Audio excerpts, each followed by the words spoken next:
तभी जनता पे बड़ा बिल्कुल अभी बड़ा। इन्होंने ये इसमें इनको मौका मिला था जनता ने, 5 साल करके दिखाते हैं खुद, बिल्कुल सर, बिल्कुल। अपने को स्थापित करते, फिर चाहे जो जी, मर्जी कर लेते। जी। तो ये चाइनीज माल ये चले गया है। और मैं सीधा बोलूंगा कि धर्म के हिसाब से भी देखा जाए तो इनके हाथ सर में जो है वो चाइनीज़ माल चौदह नहीं, चौदह महीने की लकीर थी राज, जो कि वो खत्म हो गई सर है। चाइ हमारे नहीं बच्चों ने लाइटें इतने, हमारे बाँटी हैं बच्चे सर। लाइटों का हमने क्या करना, लाइटें भी इनकी पकड़ी जा रही हैं, अभी चुनावों में भी लाइटें बांट रहे हैं। ये नहीं समझा है। कैंडिडेट आपने उतारा नहीं सर, कैसे कैंडिडेट फाइट राकेश करेंगे? कालिया उतरा हुआ है, हम काम कर रहे हैं। हम काम राकेश कालिया के बंदे, हम काम कर रहे हैं, कांग्रेस के बंदे भाई फाइनल हमने। फाइनल तो ठीक है, भाजपा वाले जितने भी बेदागी लोग हैं, जो वॉशिंग मशीन है वो तो भाजपा के पास है नहीं सर। चलो वो वो, वॉशिंग मशीन में तो जो धो जाता है वो तो साफ हो जाता है। ये कंबल काला है, ये नहीं उगलेगा उस नहीं वॉशिंग मशीन में भी, ये साफ नहीं होगा, ये इतना काला कंबल है। नहीं नहीं वो नमस्कार दोस्तों, मैं आपका राकेश शर्मा। आज आपको लेकर आया हूँ मैं हिमाचल प्रदेश में। वैसे दोस्तों हिमाचल और पंजाब के अब पूरे हिंदुस्तान में चुनाव चल रहा है। और जैसे बात करें क्योंकि मैं होशियारपुर डिस्ट्रिक्ट से हूँ, साथ में हिमाचल बॉर्डर पड़ता है, क्योंकि हमारे को हिमाचल और पंजाब की बिल्कुल एक दूसरे से सांझ है और एक दूसरे के बॉर्डरों का भी पता चलता है। हमारे साथ है गगरेट विधानसभा के कांग्रेस के बहुत बड़े दिग्गज अनिल डडवाल जी, जो बीडीसी मेंबर भी है जहाँ के, और कांग्रेस के बहुत मजबूत एक नेता है। और इन्होंने कांग्रेस के लिए बहुत कुछ किया है। आज क्योंकि बात चल रही है गगरेट कॉन्स्टिट्यूंसी की। वैसे दोस्तों यहाँ पे जो विधायक थे जहाँ पहले, चैतन्य शर्मा जी, वो पार्टी छोड़ चुके हैं, जहाँ पे जिमनी चोन हो रही है। लेकिन कांग्रेस का जो वर्कर है, कांग्रेस के जो लीडर है, उनके मन में क्या बात चल रही है, और उनसे बात करते हैं। सर पहले तो आपका अब तक चैनल में स्वागत है डडवाल जी। अभी आपको 2 इलेक्शन लड़ने हैं। एक कि आपको एक विधायक का इलेक्शन लड़ना है, सेकंड आपको एमपी का इलेक्शन लड़ना है। तो डडवाल जी क्या तैयारी है, क्या स्ट्रेटजी है आपकी? पहले तो मैं आपके चैनल का बड़ा धन्यवाद दूं कि आप मेरे पास आए हैं यहाँ पे जी, हिमाचल में। आपका बहुत बहुत स्वागत है जी। Thank you sir. तो बाकी जहाँ तैयारी की बात मैं कहूँगा कि कांग्रेस पार्टी यहाँ पर बिल्कुल तैयार है और जी, एकजुटता से तैयार है। जी, जो लोकसभा के इलेक्शन है उसमें हम केंद्रीय मंत्री जो अनुराग ठाकुर जी हैं उनको, उनके विरुद्ध हम सशक्त उम्मीदवार दे रहे हैं यहाँ से। जी, और इस बार यहाँ से भी तगड़ी लीड दी जाएगी जी। और उनको पूरी टक्कर दी जाएगी। आगे आप पूछिए सर जैसे मुझसे। मैंने पहले विधानसभा जैसे मैं अभी आप पहले आपके जो विधायक रहे हैं चैतन्य शर्मा जी, आपको मैं अक्सर देखता रहता हूँ, उनके बिल्कुल साथ रहे और आपने बड़े बहुमत से उनको जिताया है। लेकिन ठीक है, वो किसी कारणवश या जो भी कारण रहे हैं, आपको ज्यादा बखूबी पता होगा। अभी इलेक्शन है, अभी वो बीजेपी के पाले में चल गए हैं। कांग्रेस की क्या स्ट्रेटजी है, कौन सा चेहरा आप लेकर आ रहे हैं, किस चेहरे को आप बचताएंगे, क्योंकि अभी भी आप कांग्रेस के साथ ही कि चैतन्य जी के साथ हैं सर? नहीं नहीं बिल्कुल, हम हमेशा से कांग्रेस के साथ हैं जी और कांग्रेस के साथ ही रहेंगे। जी, जी, और जो ये जो यहाँ से योग्य ठहराए गए विधायक हैं, इन्होंने जी, जो काम किया है जी। वो हिमाचल के इतिहास में काले अक्षरों में लिखा जाएगा। क्यों सर? वो काले अक्षर में हिमाचल क्यों? के, क्योंकि आप हिमाचल के, या जैसे मैं ये सीधी सी बात बोलूं कि अगर हम पंजाब में भी जाएं तो आप लोग हमें बड़े सम्मान के साथ बिल्कुल, देखते हैं बिल्कुल कि सर, बिल्कुल। ये ये हिमाचल तो से बात आए हैं, सही ये है। शरीफ शरीफ लोग हैं, जी, ये जी, ईमानदार लोग हैं। जी, हम ये आप पंजाब में नहीं, हम देश में कहीं चले जाएं, जी, जो हमारे हिमाचली हैं, हमें जी, जी। एक ये हाँ, पूरी दुनिया में हमारा रिस्पेक्ट है रुतबा है, हमारा रुतबा ये बिल्कुल, हमने बिल्कुल, हमारे। बिल्कुल। वैसे इसको है ना देवभूमि कहते हैं, वैसे जी भी जी, कहते हैं को हिमाचल तो से ये गया, हमारा उस रुतबा है व्यक्ति को टच ये। कर लिया, वो भी सौभाग्यशाली जी जी समझते जी, हैं। ये हमारा जो रुतबा है, ये जी, हमारा एक सम्मान था ना, जो जी। उसके ऊपर ये हमें, हम कलंकित हुए हैं, हमारे ऊपर कलंक लगा है। सर इतिहास तो में यहाँ पहली पे बार मैं हुआ है। आपकी थोड़ी सी बात काट रहा हूँ, इतिहास में पहली बार हुआ है, थोड़ी सी आपकी बात काट रहा हूँ सर। इस बार जो तैयारी है वो हम लोग नहीं कर रहे, जी, इस बार तैयारी आम कार्यकर्ता कर रहा है, हिमाचल के लोग कर रहे हैं तैयारी। जी, कि जिन लोगों ने हमारे पर ये कलंक लगाया है, उस कलंक को हमने हिमाचल के दामन से ये कलंक धोना है। जी। कांग्रेस तो एक माध्यम बनेगी यहाँ पे गगरेट में। अगर बात करूं तो कांग्रेस बीजेपी की कोई बात नहीं है। बिल्कुल, बिल्कुल। हमारे दामन पर सबसे बड़ा दाग गगरेट के दामन पे लगा है। मतलब पार्टियों से उठकर लोग हाँ हाँ इस हाँ, टाइम बाहर आएँगे जो सर। ये इतनी बड़ी हिमाचल में साजिश हुई है, जी, इसका जो सूत्रधार है वो जी, हमारे गगरेट से था। इसलिए हम अपने आप को अपमानित और बड़े दुखी महसूस कर रहे हैं कि ये गगरेट के लिए ये बड़ा भारी कलंक लगा है। जी, जी। तो गगरेट पे अगर कलंक लगा है, उसे गगरेट की जनता ही धोखे भेजेगी यहाँ से, महादेव की कृपा से, माँ चिंतपूर्णी की कृपा से। बिल्कुल जहाँ सर। पर हम सर्फ एक्सल से इनको धोएंगे, आप देखेंगे दाग दोबारा नहीं लगेगा जी। यहाँ पे। सर दाग धोना है और बहुत बड़ा आपके ऊपर आपने बात कही है कि ये आपके ऊपर कलंक लगा है, लेकिन कांग्रेस की तैयारियाँ कौन-सा चेहरा आ रहा है सर? देखिए कांग्रेस की तैयारियां कैसे यहाँ पे, फाइट कर हाँ, पाएँगे आप? कांग्रेस की तैयारियां ऐसे हैं कि जैसे ही इन्होंने ये कांड किया है, जी, उसके तत्काल बाद ब्लॉक कांग्रेस कमेटी ने एक मीटिंग। सर आपने विरोधता भी किया, हमने देखा है काफी नहीं, जगह। हाँ जी। मैं मेरी बात मैं कंप्लीट करने दें आप। जी। मैं उसके बाद हमारी मीटिंग हुई और जी। हमने हमारा जर्नल हाउस बुलाया गया। जी। जर्नल हाउस में एक प्रस्ताव, सिंगल लाइन समझ लो, प्रस्ताव जी। पारित किया गया कि सबसे पहले तो पार्टी को मजबूत किया जाएगा। जी। उसके लिए जितने भी नाराज रुष्ट नेता है उनको वापस कांग्रेस में लाया जाएगा। जी। एक तो बात यह है कि कांग्रेस इकट्ठी हो गई यहाँ पे। जी। दूसरा, यहाँ पे जो हमारे पूर्व विधायक थे श्री राकेश कालिया जी, जी। वो कांग्रेस के राष्ट्रीय सचिव हैं, जी। पूर्व विधायक रहे हैं, 3 बार के विधायक हैं, ईमानदार छवि है। और उसके युवा चेहरा थी और वीरभद्र सिंह युवा मेरे जी, को राइट। बिल्कुल बिल्कुल जी। बिल्कुल। जी। उनका जो चरित्र है वो ऐसा है कि विरोधी भी उनकी तारीफ करते थे, हमेशा जी। तारीफ करते हैं कि यार बंदा ईमानदार है। जी। तो जो कांग्रेस के ग्रेड के जितने बूथ हैं, जितने कांग्रेस के कार्यकर्ता हैं, हम आम लोग हैं, जो मैं जी। बीडीसी मेंबर चुना हुआ हूँ, मेरे जी। को उनके आशीर्वाद से मैं जीता था। जी। हम लोगों सभी ने ये तय किया कि हम दोबारा से राकेश कालिया को इस बार यहाँ पे विधायक की टिकट दिलवाने की सिफारिश करेंगे और हमने कर दी है। जी। जी। हर कार्यकर्ता ने, जी। 99% कार्यकर्ता जाते हैं राकेश कालिया जी आए। जी। और जो जहाँ से जितना सर्वे गए हैं, जहाँ सीआईडी की रिपोर्ट गई है, सब जी। राकेश कालिया जी के पक्ष में गई है। जी। और मैं एक बात जोड़ दूं, जहाँ पर सिर्फ एकमात्र राकेश कालिया ही ऐसे सशक्त उम्मीदवार हैं जो इन चोरों से लड़ सकते हैं। क्योंकि एक ईमानदार आदमी ही किसी चोर के साथ लड़ाई लड़ सकता है, शिद्दत के साथ लड़ाई लड़ सकता है और लड़ाई को जीत सकता है। उसका खुद का दामन साफ होना चाहिए। तो मेरे को जो खुशी हो रही है कि हम ऐसे बंदे के साथ खड़े हैं जिसका दामन पे ऐसा कोई दाग नहीं है। सर राकेश कालिया की बात करें तो राकेश कालिया पहले भी, जैसे जब ये कांग्रेस में थे चैतन्य शर्मा, उस टाइम राजेश जी और राकेश कालिया कल्ले थे, तब भी इनको फाइट नहीं दे पाए। अब क्या दे पाएंगे इनको? नहीं, ऐसा कुछ नहीं। उस समय इनके विरुद्ध बोलने के लिए कुछ नहीं था। बोलने नहीं। कांग्रेस के कार्यकर्ता एकजुट थे, हमने पार्टी को जिताना है, माहौल बना हुआ था। जी।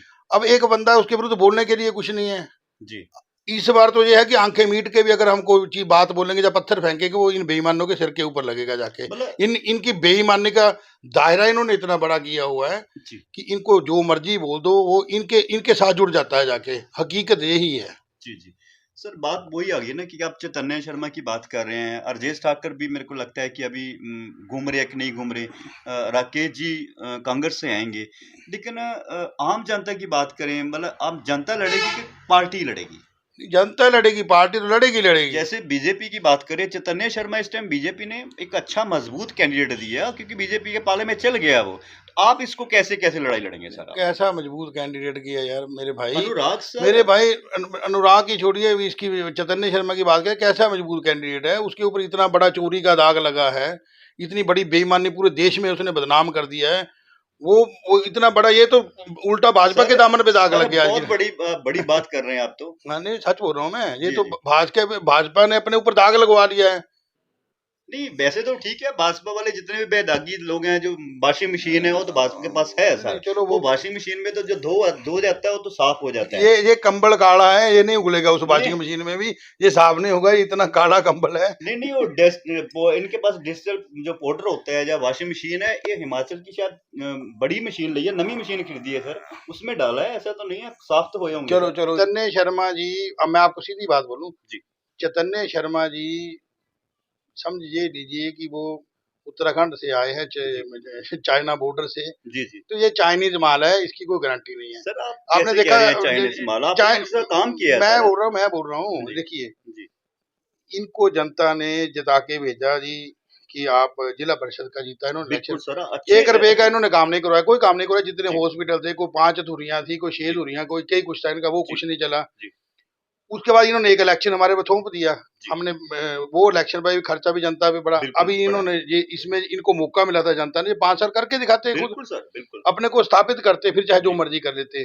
तो ये चाइनीज माल ये चले गया है। और मैं सीधा बोलूंगा कि धर्म के हिसाब से भी देखा जाए तो इनके हाथ में जो है वो 14 महीने की लकीर थी राज, जो कि वो खत्म हो गई है। चाइनीज माल नहीं, युवा नेता है बीजेपी का, एक अच्छा विधायक, सबसे बड़ी लीड रह गई। अगर चाइनीज माल देखने में बड़ा प्यारा होता है, अगर आप एक लेटर लेंगे तो उसमें गैस भी होगी, एफएम भी चलेगा, और वो लेटर भी चलेगा, बीड़ी सिगरेट भी लगाएगा, वो चलता 5-10 दिन ही है, उसके बाद खत्म।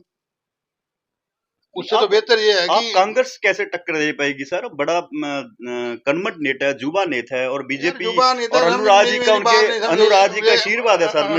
अनुराग जी क्या है, अनुराग जी समझे नहीं, जनता ने बनाए हैं अनुराग जी भी, वो देख लेंगे। जब हमने अनुराग जी के पिताजी को यहाँ से हरा के भेजा है, मेजर जनरल विक्रम सिंह यहाँ से सांसद रहे हैं, ये कांग्रेस की सीट है ये यार जी वाली। हमने अनुराग ठाकुर के पिताजी को हरा के भेजा है यहाँ से, जब पूर्व मुख्यमंत्री आदरणीय प्रेम कुमार धूमल जी यहाँ से हारे हुए हैं जी जी एमपी का इलेक्शन। तो अनुराग जी क्या कुछ भी नहीं है। नहीं, अब तो और दूसरी बात, आप इनकी चैतन्य की बात करें, मैं आपको बोल तो रहा हूँ चैतन्य कुछ भी नहीं है यार, ये हवा है, ये आपके सामने आएगा। आपको एक बात बताना चाहता हूँ, आप चौंक जाएंगे ये बात सुन के, मैंने चैतन्य शर्मा जी के साथ चुनाव लड़ा है और जीता। मेरी बात सुनिए जी जी, मेरी बात सुनिए आप जी जी। जहाँ पे जो मैं बीडीसी हूँ आज की डेट में, आज की डेट में जो मैं बीडीसी हूँ, मैंने उपचुनाव जीता है। ये भाजपा की सरकार थी उस समय। अच्छा जी। मेरे गांव से भाजपा के एमएलए थे राजेश ठाकुर जी, हमारे भाई जी। उनके विरुद्ध मैंने इलेक्शन लड़ा, भाजपा के विरुद्ध जी। और मैंने चैतन्य शर्मा जी ने भी एक कैंडिडेट दिया था, मेरे विरुद्ध खड़ा किया था इन्होंने जी। इन दोनों को, भाजपा को भी और चैतन्य शर्मा जी को भी, दोनों को मैंने पटकनी दी है और मैं इलेक्शन जीता हूँ। उपचुनाव जब सरकार बीजेपी की थी जी। और भाजपा के जो एमएलए हैं वो मेरे गांव से थे। तो इनको हराना कुछ कौन सी समाज सेवा, कौन जब से विधायक बने हुए थे चैतन्य शर्मा, कोई एम्बुलेंस नहीं चल रही थी 14 महीने से। क्यों नहीं किया? इतने हमारे बच्चों ने, इतने हमारे बच्चे, लाइटों का हमने क्या करना, लाइटें भी इनकी पकड़ी जा रही हैं, अभी चुनावों में लाइटें बांट रहे हैं। एक कानून का जानकारी रखने वाला बंदा है जो संविधान को, हिंदुस्तान के संविधान को, एक वकील, वो बोलते हैं मैं वकील हूँ, तो एक वकील को पता होना चाहिए भारत के संविधान में क्या आदर्श चुनाव आचार संहिता के बारे में क्या लिखा है। जी जी, ठीक है। हमारे बच्चों ने नौकरियों के लिए फार्म भरे थे जी। अगर चैतन्य शर्मा जी ये कांड ना करते तो आज हमारे यहाँ से कम 50-100 लड़के जो है वो नौकरी कर रहे होने थे। इनकी वजह से वो सभी के इंटरव्यू कैंसिल हुए हैं। सर उनका जवाब चाहिए बच्चों का जवाब। अग्निवीर से को फायदा हुआ है? अग्निवीर छोड़िए, हमने अग्निवीर से क्या लेना, बहुत बड़ी बात है। हम तो ये बोल रहे हैं कि जो हमारे बच्चों ने नौकरियां भरी थी चैतन्य शर्मा जी की वजह से वो चले गए हैं, उनकी इंटरव्यू कैंसिल हुई है, उनकी जिम्मेवारी किसकी है? उन बच्चों का जो पैसा लगा उसकी जिम्मेवार कौन है? बिल्कुल, हमारे तो ये जलते सवाल है यार, हमारी को व्यक्तिगत दुश्मनी थोड़ी है हमारे लिए। अभी लास्ट में अभी क्या प्लानिंग है, क्या तैयारी है आपकी? प्लानिंग तैयारी ये है कि जहाँ से चैतन्य शर्मा जी, जहाँ से चैतन्य शर्मा की जमानत जब्त हो जाएगी, ये आप लिख लो, क्योंकि गगरेट की जनता, हम भगवान से डरने वाले लोग हैं जी। हम ऐसे लूट खसूट का पैसा यहाँ पे नहीं चलेगा। मैं आपको सच बोल रहा हूँ, कुछ लोग जो मर्जी कर ले, लेकिन कई ऐसे लोग भी हैं जो बोल रहे हैं भी यार ठीक है, अगर पैसे दे रहे हैं, माता लक्ष्मी आ रही तो मना मत करो जी, लेकिन बाद में इनको वोट नहीं डलेंगे, क्योंकि एक बार लोगों ने देख लिया इनका तमाशा। इन्होंने पिछली बार पैसे दिए थे, बाद में किसी के साथ इन्होंने नमस्ते करनी भी इन्होंने वाजिब नहीं समझी, किसी के साथ आंखें मिला के बात करना भी इन्होंने वाजिब नहीं समझा। कैंडिडेट आपने उतारा नहीं सर? कैंडिडेट राकेश कालिया उतरा हुआ, हम काम कर रहे हैं, हम राकेश कालिया के बंदे, हम काम कर रहे हैं, कांग्रेस के बंदे भाई। हम अरे कमाल, इतनी लाइटें पकड़ी जा रही है इन चोरों की, वो कौन पकड़वा रहा है? हम ही लोग पकड़वा रहे हैं जी जी। हम तो बिल्कुल इलेक्शन में, हम इलेक्शन लड़ रहे हैं, तैयारी बिल्कुल तैयारी चल रही है। कमाल, बिल्कुल मैदान में, हम डटके मैदान में हैं और इनको ठोक के रखा हुआ है हमने। इन चोरों की हम हर तीसरे दिन लाइटें पकड़वाते हैं, जो रात के अंधेरे में जाके लगाते हैं ये। सर आप कह रहे हैं कि राकेश कालिया जो है चैतन्य जी को टक्कर देगा, तो और वर्कर भी काफी यहाँ पे खड़े हैं और कांग्रेस की, मैं आपस में को फोटो तो नहीं है क्या? नहीं, ऐसा कुछ नहीं है कोई। ये हमारी पार्टी की खूबसूरती है, हमारा आंतरिक लोकतंत्र देखिए हमारी पार्टी में जी। हमें को नागपुर से आदेश नहीं आता कि फलाने बंदे ने खड़े हो जाना, हमारे कार्यकर्ता डिसाइड करते तो रहे। नहीं, सुनो मेरी बात, ऐसा कुछ नहीं है। जहाँ पे राकेश कालिया स्थापित नेता है, उसने इस कॉन्स्टिट्यूएंसी में कांग्रेस को अपने खून पसीने से सींचा है। उसने यहाँ पे सड़कों पे विरोध प्रदर्शन किया है, भाजपा जब पूरी भाजपा की सरकार बुलंदी पे थी। ये बाद में जो भी सर्कमस्टांसेस हुए वो सभी जानते हैं। अब आज की डेट में तो कई नेता आ गए। अब मैं सीधी सी बात करूंगा, 2008 में जब कुलदीप कुमार जी हारे, उसके बाद एक चुनाव होता है कांगड़ा बैंक के डायरेक्टर का, तो बीजेपी के किसी आदमी की यहाँ पे वोट नहीं थी, तो हमारे ही कुछ साथियों ने उनकी वोट बनवाई, वो कांग्रेस के साथ पहला धोखा हुआ। उसके बाद आजाद इलेक्शन में बंदे कूदे, सब लोगों ने एकता संगठन बनाया, को ये संगठन बनाया, उसके बाद वो इलेक्शन हुआ, उसमें ये कालिया जी जीते। 2017 में यही लोग राजेश ठाकुर जी के साथ चले गए, भाजपा के साथ चले गए। इनमें से कई तो ये हैं कि जिनको मैंने पर्सनली मैं लेके आया हूँ कांग्रेस में, वो जनाब मेरे भाई हैं, मेरे भाई हैं। मैं सम्मान पूर्वक कहूंगा, मेरे भाई हैं, कोई मेरे बड़े हैं, कोई छोटे हैं। लेकिन ऐसा नहीं है। जो अभी जो इलेक्शन है, अभी जो इलेक्शन है इकट्ठे खड़े होंगे फिर ये आप चैतन्य से फाइट कर पाएंगे, नहीं तो फिर हार जाएंगे सर। भाई हम इकट्ठे हैं यार, हम इकट्ठे हैं जी। कांग्रेस के झंडे तले सभी इकट्ठे हैं, लेकिन टिकट जब तक घोषित नहीं हुई तब तक तो हर बंदे का अपना विचार है, तो अधिकार है, हर बंदे का मौलिक अधिकार है, वो चुनाव में कूद सकता है। वो पार्टी, हमारी पार्टी कांग्रेस पार्टी का संविधान है, कोई भी टिकट मांग सकता है। ये हमारी पार्टी की खूबसूरती देखिए आप। मान लो इस हफ्ते में आपकी टिकट अनाउंस हो जाती है, जेड़ा भी कैंडिडेट आएगा उसके साथ डडवाल जी चलेंगे। अनिल डडवाल तो 101% चलेगा, बाकी भी चलेंगे, सभी बाकी भी चलेंगे। तो बिल्कुल दोस्तों, ये थे मेरे साथ अनिल डडवाल जी, और बखूबी इनसे हमने बातें रखी हैं और इन्होंने भी अपनी बातों को बखूबी निभाया है। और गगरेट विधानसभा की बात करें, मैं पहले भी यहाँ पे इलेक्शन पे आया था जब चैतन्य जी यहाँ से विधायक बने हैं राजेश ठाकरे के साथ, लेकिन उस टाइम भी डडवाल जी ने बहुत मेहनत की और अपनी पार्टी के लिए दिन रात किया। लेकिन अब देखना पड़ेगा कि अभी कौन सा कैंडिडेट गगरेट को मिलता है, लेकिन चैतन्य जी की मजबूती या उनके जो समाज सेवा के काम है वो भी देखने को मिलेंगे, क्योंकि अभी उनके लिए भी बहुत बड़ी अग्नि परीक्षा होगी। खास करके अनुराग ठाकुर जी के लिए भी बड़ी परीक्षा होगी कि गगरेट से क्या उनको बहुमत मिलता है या वो पिछड़ते हैं, ये भी देखने वाली बात होगी। मैं था आपका राकेश शर्मा, अगली बार मैं दोस्तों आपको कहीं मिलूंगा। ये आपको वीडियो अच्छी लगी तो इसको लाइक करें, शेयर करें। धन्यवाद सर, आपका भी बहुत बहुत धन्यवाद। बहुत बहुत धन्यवाद जी, बहुत बहुत। अब तक न्यूज चैनल, हमने आपको दिखाया वो सच जो आप जानना चाहते थे। प्रतिदिन इसी सच्चाई के साथ रूबरू होने के लिए बने रहे हमारे न्यूज चैनल के साथ। प्लीज हमारे चैनल को सब्सक्राइब करें और साथ में दिए गए बेल आइकन को प्रेस करें। आज के लिए बस इतना ही, फिर मिलेंगे। मैं शीतल जरियाल, धन्यवाद।